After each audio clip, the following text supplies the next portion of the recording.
নমস্কার বন্ধুরা, আমি আবারও চলে এসেছি বেঙ্গলি কিচেনে। আজকে যে পদটি আমি দেখাবো সেটা হচ্ছে নিরামিষ কাঁচকলার কোপ্তাকারি। তো আজকে যেহেতু একাদশী আর আমার ছেলে একাদশী করে, সেটার জন্যই আমি আজকে ওর জন্য স্পেশালি কাঁচকলার কোপ্তাকারিটা করছি। আর আপনাদেরকেও করে দেখাবো কিভাবে আমি কাঁচকলা কোপ্তাকারিটা করি। তো প্রথমেই আমি যেটা উপকরণগুলো নিয়ে নিয়েছি সেটাই আপনাদেরকে দেখাচ্ছি। এখানে আমি দুটো কাঁচকলা সিদ্ধ করে একদম রেডি করে রেখে দিয়েছি। এবার আপনারা এবারে পরিমাণ মতো নিয়ে নেবেন আপনাদের বাড়ির মেম্বার অনুযায়ী। তো আমি এখানে দুটো নিয়ে নিয়েছি। এর সাথে যেটা মিক্স করব, মানে মাখবো একসাথে, সেটা হচ্ছে একটু গোটা মৌরি নিয়েছি, কাজু কুচি নিয়েছি, কাজুটাকে কুচি কুচি করে এইভাবে করে রেখেছি। এখানে আছে কাঁচা লঙ্কা কুচি, আপনারা ঝাল অনুযায়ী আপনারা কাঁচা লঙ্কাটা দিতে পারেন। আপনারা আমার অনেক সময় চিলি ফ্লেক্সও দিতে পারেন, সেটা অ্যাজ পার ইয়োর চয়েস। আচ্ছা, এখানে আদা কুচিও একটু নিয়ে নিয়েছি। আচ্ছা, এবারে একসাথে এটাকে আমি মাখবো।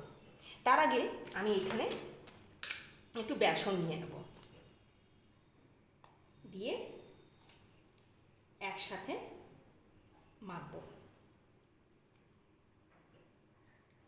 নুনটা পরে অ্যাড করব, তার আগে আমি এটাকে মেখে নিচ্ছি। মেখে নেওয়ার পর ফাইনাল লুকটা কি হচ্ছে তার জন্য আমি একটু পরে ফিরে আসছি। আচ্ছা, আপনাদের সামনে আবারও ফিরে এলাম। আমি মেখে এখানে এইরকম করে রেখেছি, এইভাবে মেখে। আর লবণ অবশ্যই দেবেন, লবণ সেটা স্বাদ অনুযায়ী লবণটাকে মিক্স করে এইভাবে মেখে আমি একটা ডোয়ের মতন তৈরি করে নিয়েছি। এবারে এখান থেকে কোপ্তার আকারে ছোট ছোট গোল গোল বল করে আমি শেপ দিয়ে নেব। এইভাবে আপনারা গোল করে বল করে চ্যাপটাও করতে পারেন, গোলও করতে পারেন, সেটা আপনাদের পছন্দ অনুযায়ী আপনারা করে নেবেন। এইভাবে গড়ে নেবেন।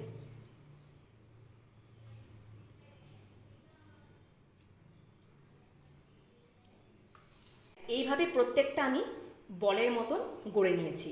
আমাদের পুরোপুরি কমপ্লিট। এবারে আমরা এটাকে ভেজে নেব। আচ্ছা, এবারে ভাজার জন্য আমি গ্যাসটাকে অন করে কড়াইটা গরম করে তেল গরম করতে বসিয়ে দিয়েছি। এবার তেল গরম হয়ে আসার পরে আমি কোপ্তাগুলো আস্তে আস্তে সুন্দরভাবে ভেজে নেব।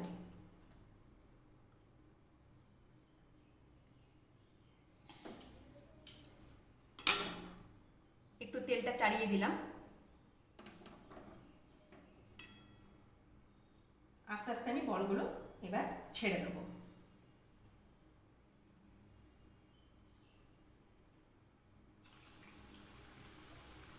যখন আপনারা কোপ্তাগুলো ভাজবেন তখন একটু মিডিয়াম ফ্লেমে গ্যাসটাকে রাখার চেষ্টা করবেন, লো টু মিডিয়াম। আস্তে ধীরে ভাজবেন যাতে ভেতর বাইরে সবটাই কুক হয়ে যায় ভালো মতো।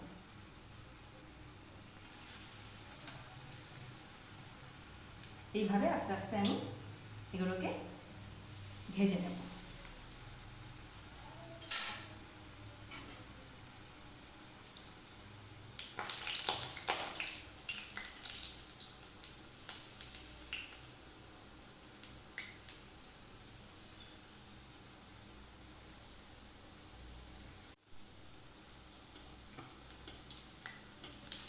এবার আমি কোপ্তাগুলোকে, এক সাইডটা আমার লাল লাল হয়ে গেছে, অপর সাইডটাও উল্টে দিচ্ছি।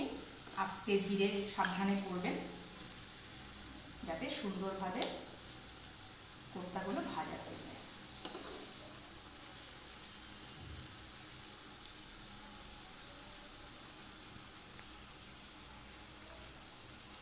আমি খুব বেশি তেল দিইনি, যেটুকুন আমার দরকার সেটুকুনভাবে আমি দিয়েছি।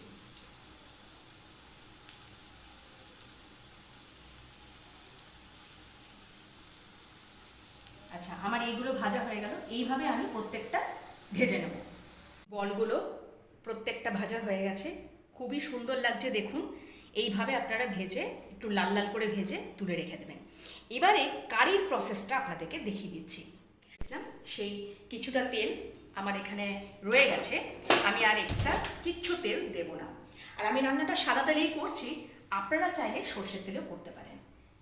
আচ্ছা, কি ফোড়ন দেবো সেটা আপনাদেরকে দেখিয়ে দিচ্ছি। আমি এখানে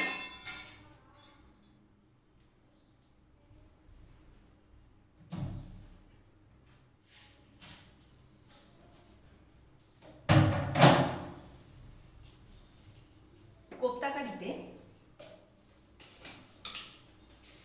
যেটা প্রথমেই তেলটা আমার গরম তো হয়ে গেছে, আর একটু গরম করে নিলাম।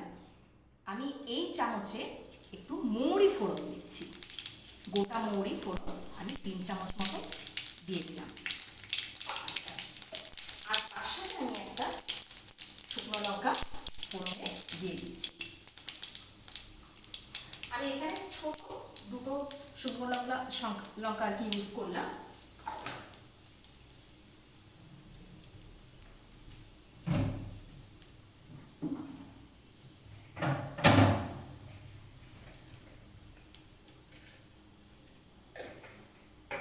আর তার সাথে আমি একটা তেজপাতা ইউজ করছি।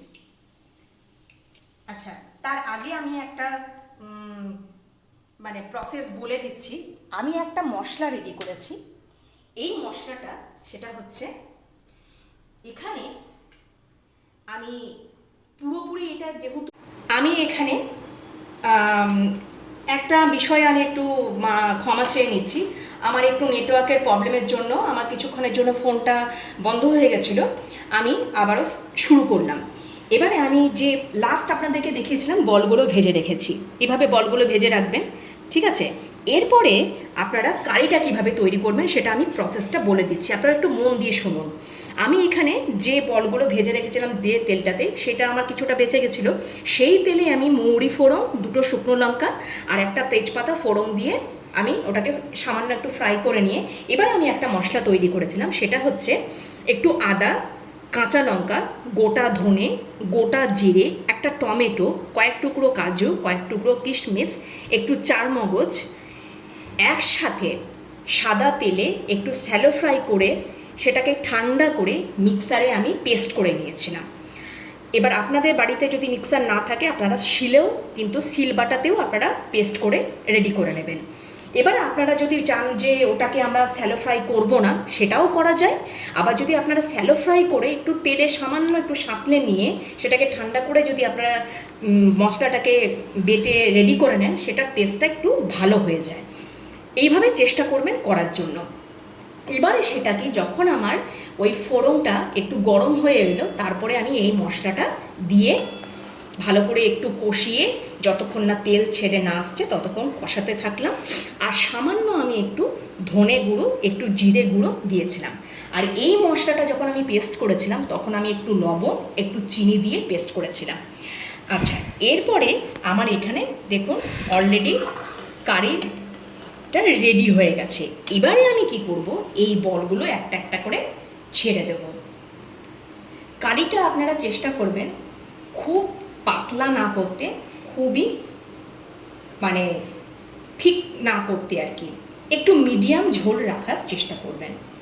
যখন এই কারিগুলো দিয়ে দেব একটু হালকা নাড়াচাড়া করে নেব। এই কারিটা এমন রাখবেন যাতে এই বলগুলোর ভেতরে একটু মশলাটা ঢুকে যায়। আচ্ছা, একটু ফুটতে দেব। আমার একটু জলটা কমে এসছে, আমি সামান্য একটু জল অ্যাড করে নেব।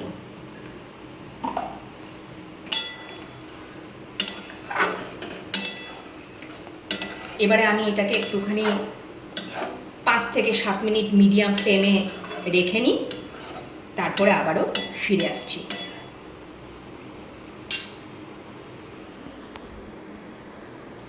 তরকারির ফাইনাল লুক একদম রেডি। আমি এইরকমই ঝোল থাকতে থাকতে নামিয়ে নেব। আমি এখানে লবণ, মিষ্টি সব চেক করে নিয়েছি, একদম সব অল ওকে আছে। আর যেহেতু এটা নিরামিষ রান্না সেহেতু আপনারা একটু মিষ্টি অ্যাড করতে পারেন। কেউ চাইলে যদি একদমই মিষ্টি না খেতে পছন্দ করেন, দেওয়ার দরকার নেই। আচ্ছা, এখানে আমি যেটা লাস্ট করব, আপনারা এখানে ঘি অ্যাড নামাবার সময় লাস্টে আপনারা ঘি অ্যাড করতে পারেন, কিন্তু আমার এখানে আমি ঘিটা দিচ্ছি না। তার বদলে আমি এখানে একটু সামান্য কসুরি মেথি অ্যাড করছি। যেটাকে আমি এইভাবে হাত দিয়ে একটু ডলে নেব। হাত দিয়ে এইভাবে ডলে নিয়ে সামান্য এইভাবে নামানোর আগে আমি ছড়িয়ে দিচ্ছি। কাসুরি মেথি আমরা একটু অ্যাড করে নিলাম।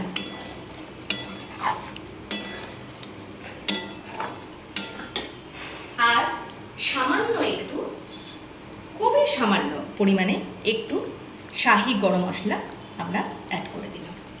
এবার আমি এটাকে নামিয়ে নেব। গ্যাস অফ করে দিলাম। আমি এখানে ঘি অ্যাড করিনি, আপনারা চাইলে ঘি অ্যাড করে দিতে পারেন। আমি এখানে একটু কাসুরি মেথি আর সামান্য একটু গরম মশলা অ্যাড করে দিয়ে আমি নামিয়ে নিলাম।